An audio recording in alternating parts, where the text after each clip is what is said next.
হাজোত পৰ্টেলৰ সাংবাদিক জেহেৰুল ইছলামৰ নিৰ্লজ্জ কাণ্ড সৰস্বতী পূজাত পলুৱাই লৈ গ'ল এটি কন্যা শিশুৰ মাতৃক প্ৰেমত ফুলিছে শতদল প্ৰেমত ঘূৰিছে ভূমণ্ডল প্ৰেমে নামানে উচ্চ নিচ প্ৰেমে নেমানে কোনো জাতিকুল প্ৰেম হেনো স্বৰ্গীয় প্ৰেমত আত্মহাৰা হৈ ৰজাৰ জীয়ৰীও লগোৱাৰ সৈতে পলাই যাবলৈ বাধ্য হৈছিল সাংবাদিকতাৰ ক খ নজনা লোকেও নিশাৰ ভিতৰত হৈ পৰিছে গৈ তথাকথিত সাংবাদিক সুন্দৰী যুৱতী বিচাৰি সাংবাদিকে ঘূৰি ফুৰিছে বিদ্যালয়ে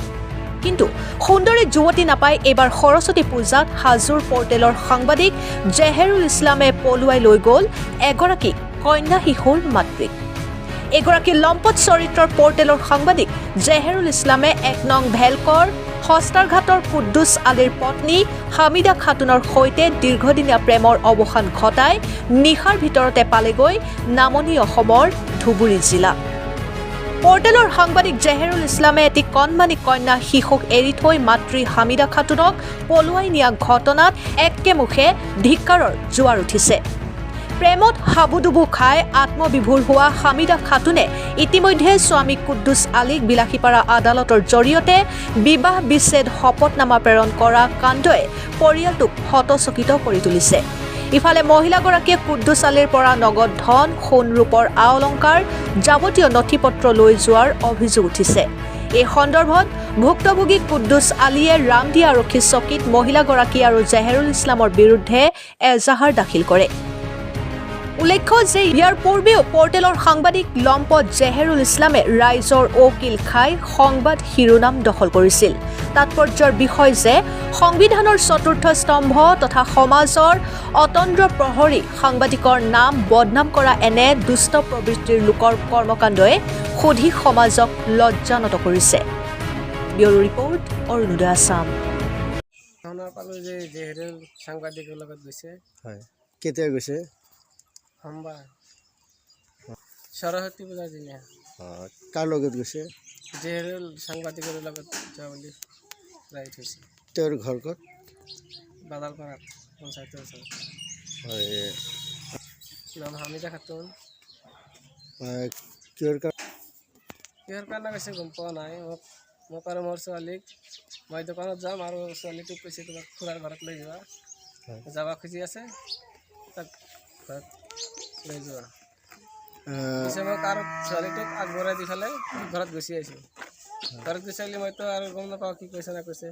মই দুপৰীয়াই ফোন কৰিছোঁ ফোন কৰাৰ মোবাইল ছুইচ অফ কৈছে এতিয়াও চিচপ এতিয়াই ছুইচ অফ এতিয়া কিবা সম্ভেদ পাইছে নেকি সময়ত পালোঁ ঘৰৰ পৰা কৈছে যে সেই এই ভাইটি মেকে কৈছে দুপৰী চাইড গৈছে বুলি কৈছে ধুবুৰীত গৈছে দিৱস কৰিছে কেতিয়া কৰিছে দিৱসটো ৰাতি দিৱসটো চব কথা হয় এতিয়া আপুনি কি বিচাৰে মই বিচাৰোঁ মোৰ বস্তু পাতি কিলা লৈ গৈছে পইচা লৈ গৈছে কিমান টকা লৈছে টকা ঘৰত আছিল আপোনাৰ 30,000 মান আৰু ধাৰত দিছিল সেইগিলা উঠাইছে আৰু এক জেগাত পইচা আছিল 23,000 সেইখিনি উঠাই লৈ গৈছে মুঠৰ পৰা কিমান টকা লৈছে মুঠৰ পৰা আপোনাৰ 30 আৰু সেইফালে 23 গৈছে হয় জৰুল সাংবাদিক 2 নম্বৰ ভেলকাৰ গাঁৱৰ পটেল সাংবাদিক 1 নম্বৰ ভেলকাৰ গাঁৱৰ হস্তৰঘাট তথা কুদ্দুছ আলীৰ পত্নী লৈ পলায়ন কৰে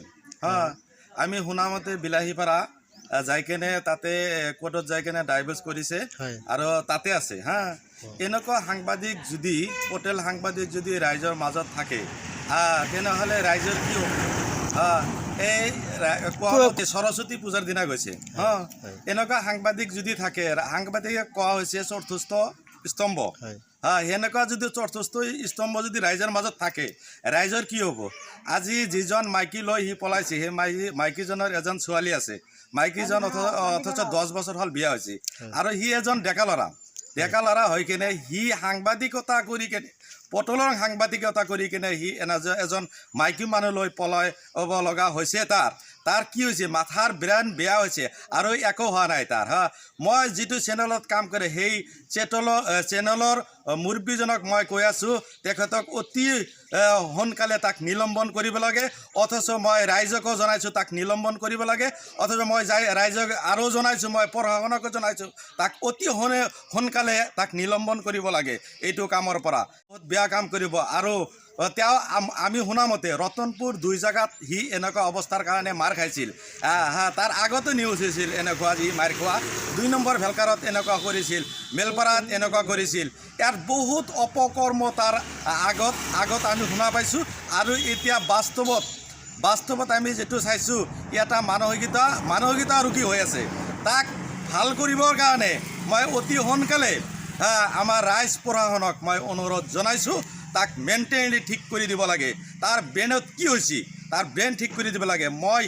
আকৌ এবাৰ অনুৰোধ কৰি জনাইছোঁ এই যি চেনেলত কাম কৰে সেই চেনেলৰ মুৰব্বীজনক মই অতি সোনকালে মই বিনম্ৰ অনুৰোধে মই কৈছোঁ তাক এই চেনেলৰ পৰা নিলম্বন কৰি তাক সুস্থ জীৱন দান কৰিবলৈ মই অনুৰোধ জনাইছোঁ তাক নিশ্চয় মেণ্টেল হস্পিটেলত ভৰ্তি কৰাই দিয়ক